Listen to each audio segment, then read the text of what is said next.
How's it going, everybody? RazingHel here, and today's video is going to be my forge guide to Wickerbottom. Now, while it's possible to make almost any team comp work in the forge, Wickerbottom excels in a couple of specific areas, and in this video, we are going to explore those in a bit more depth. When looking at Wickerbottom's stats, we see she can only use books and staves. This limits her arsenal, but she gains a buff after dealing 200 damage, which charges the next ultimate she casts, be it with books or staves. You can tell Wickerbottom is charged when you see sparkle effects floating around her. These abilities make her a good choice for healer or DPS focused roles.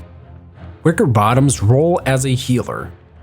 If you have a Wickerbottom on your team, she should, without a doubt, be primarily considered for the role of a healer, and here's why. Firstly, Wickerbottom's heals will be stronger because she can charge them herself by dealing 200 worth of damage to enemies. Once charged, she uses the Living Staff's Life Blossom ultimate to generate an additional 20% health for allies who stay inside the healing circle. Secondly, Wickerbottom can juggle the Living Staff with the Petrifying Tome she starts the game with to effectively crowd control enemies and keep them in one spot on the map at all times, allowing allies to easily pick enemy mobs off one at a time. You don't need 2 Petrifying Tomes to keep mobs locked down. You can use the Living Staff in conjunction with 1 tome, which Wickerbottom can leverage to control the map essentially by herself. As the match wears on and crowd control is no longer as important, Wickerbottom can juggle the Tome of Beckoning to help her DPS against bosses. Now, you might be saying, what about Wilson or Winona as healers? First, forget Wilson. He's a reser. He revives people. He shouldn't be the healer unless there is another Wilson to res, and even then he's no better with the Living Staff than any other character. Ideally, you'll have one player dedicated to healing and another one to resing due to the time demands of each role. Having your healer run all over the map reviving means chaos. Generally, just don't do it. In addition to this, Wilson doesn't have any perks that benefit a player using the Living Staff. None.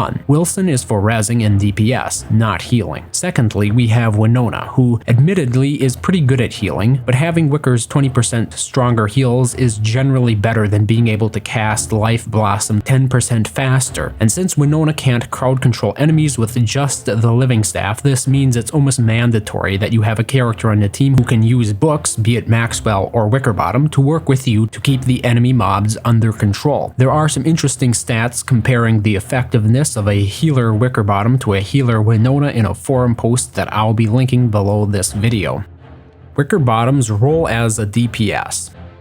If the team Winona or Wilson yelled angrily at you and insisted that you let them have the Living Staff, or if your team has 2 Wickerbottoms, worry not. Wickerbottom is also quite effective as a DPS character once she gets the Infernal Staff. When using the Infernal Staff, Wickerbottom should practice canceling her attack animation by quickly target switching between 2 enemies using the mouse to attack instead of the keyboard. Skilled Wickerbottom DPS players enjoy a 100% damage increase from the Infernal Staff due to the animation canceling this trick employs. However, do note that this trick is not exclusive to Wickerbottom or the Infernal Staff. Wickerbottom's charge buff also applies to staves like the Infernal Staff, and given the amount of damage you are doing canceling animations, Wickerbottom will be charged in no time, allowing you to drop a super deadly Cataclysm Meteor on your enemies. Remember, Wickerbottom is most effective with the Infernal Staff if she only uses the Cataclysm Meteor ultimate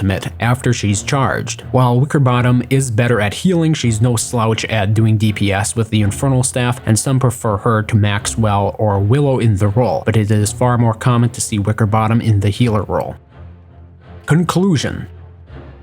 Whether be it through her ability to effectively control large crowds, provide more health when healing allies, or doing heavy-hitting ultimates with the Infernal Staff, it's clear that Wickerbottom has, once again, earned herself a solid place among the most useful characters to play in Don't Starve Together. While I've done my best to fully research how Wickerbottom is used across the various Don't Starve Together communities, it's quite possible I've missed something important. So if that's the case, feel free to comment below or send me a private private message and I'll do my best to correct any misinformation. If you need a team to play the Forge with, consider joining my Discord group. The link will be in the description below. I try to host 3 hours worth of Forge games every day, and if you are in my Discord group, you'll get a notification anytime I'm starting a new lobby. All skill levels are welcome, just be civilized and willing to learn. We primarily use voice to communicate, so you'll need to be comfortable joining a Discord voice channel to at least listen if you don't want to talk. So this concludes my Forge guide to Wickerbottom. Thank you very much for watching as always, and I hope to see you next time.